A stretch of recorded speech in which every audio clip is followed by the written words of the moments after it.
Okay, so I've just completed the uh, first portion of the introduction of the law of the covenant and the commandments as given. So now we're going to continue with Exodus chapter 21.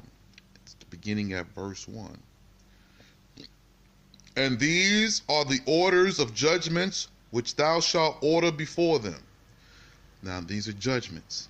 Of course, a judgment is how you think. This is how you make your decisions. All decisions are made through judgments. Okay? Just a side note.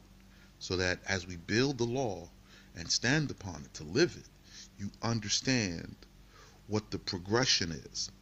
So you have a commandment. This is how you ought to be. Now you have a judgment. This is how you ought to think.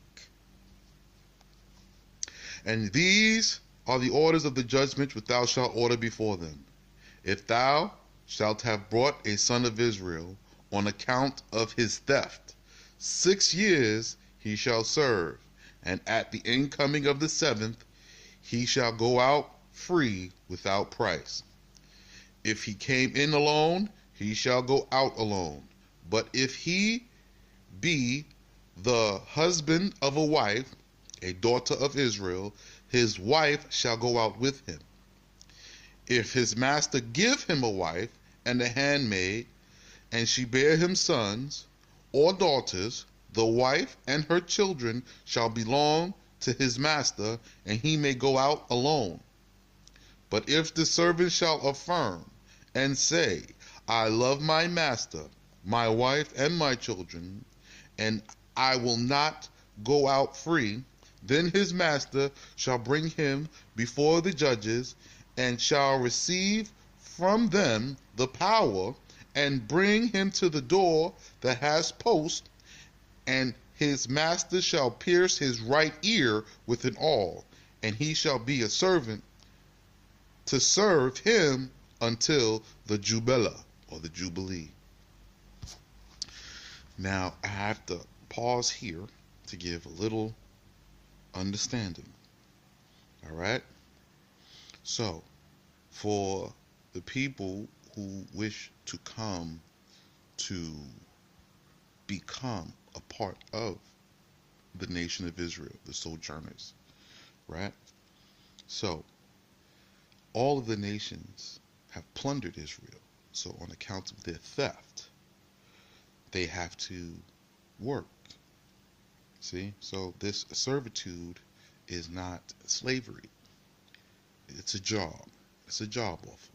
So, if you come in and you work for 6 years, and you'll see later on in the law that we're commanded to send them out with great wealth for their work while they were here. And if they get married, or we give them a wife, and they want to leave with their wives and their children, then they serve until the Jubilee. That's when they all go out. So foreign single women, if they come in, they stay with us until they're married, or and once they're married, then they go out in the Jubilee year with their husbands. So this is how these arrangements are made.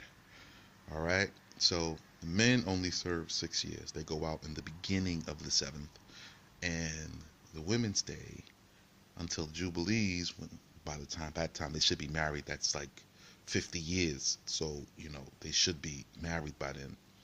It doesn't make any sense to have a single woman just laying around, with nobody. Everybody needs someone to love. So this keeps whoredom out the land. So every woman has a husband, or if she doesn't have a husband, she's betrothed to have a husband, or she's just not of age yet. But every woman will eventually have a husband. There's no whoredom in the land. So just a little footnote on that judgment. I'm going to go and move on to the next one here in the next video.